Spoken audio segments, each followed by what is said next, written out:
The year is 2075. Earth, once teeming with life, is now on the brink of ecological collapse. Pollution has choked the skies. The air quality index in most cities regularly exceeds 500, the danger level. Freshwater sources have dried up, and the temperature has risen by an average of 3.5 degrees Celsius.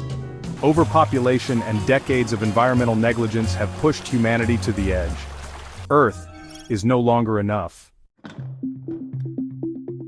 But in the face of extinction, innovation emerged. Space agencies and private companies united under the Earth Exodus Initiative, their mission to establish a permanent human settlement on Mars. It all started with a fleet of nuclear fusion-powered spacecrafts, capable of cutting the journey to Mars down to just 45 days. These ships carried not just astronauts but engineers, biologists, AI units, and the seeds of a new world. By 2070, fusion propulsion systems based on Helion and tokamak designs made interplanetary travel not only viable but routine.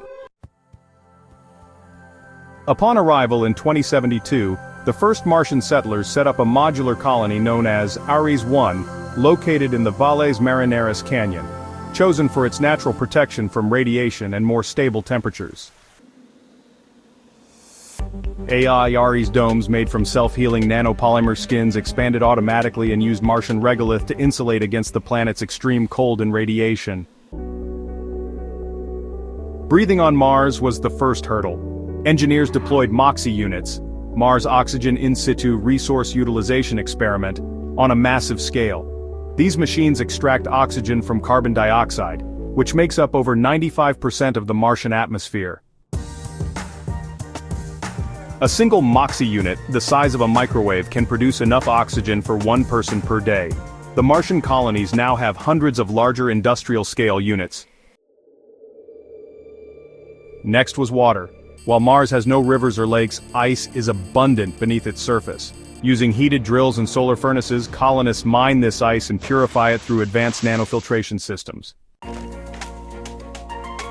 The average colony recycles 98% of its water. Condensation from breath, sweat, and waste is captured and reused. Nothing is wasted. With air and water secured, the next step was food. Colonists built vertical hydroponic farms, where LED lights simulate Earth's sunlight and nutrient-rich water flows through roots. Potatoes, lettuce, tomatoes, the first crops grown in Mars soil enhanced with Earth-based compost and engineered bacteria to unlock nutrients. NASA's Veggie program laid the groundwork for Martian agriculture, proving crops could grow in microgravity and using Martian regolith simulants. Solar energy is the colony's main power source, supplemented by compact fusion reactors. Unlike Earth, Mars receives 43% less sunlight, but the lack of clouds makes solar panels efficient. AI systems manage every watt, adjusting power usage across oxygen production, agriculture, and heating. Life on Mars isn't just survival. Colonists now live in smart habitats with adjustable gravity floors, psychological wellness rooms, and digital classrooms where children learn about two planets. Jobs range from terraforming technicians to Martian biome engineers. Social interactions are digitally enhanced through AR interfaces. No one feels truly alone. Martian time is slightly longer, 24 hours and 37 minutes. Colonists operate on Mars Standard Time and use sols instead of days. While humans adapt to Mars, the dream of terraforming is real. Orbital mirrors are being tested to warm the planet slightly. Genetically modified algae are seeded in controlled canyons to produce oxygen.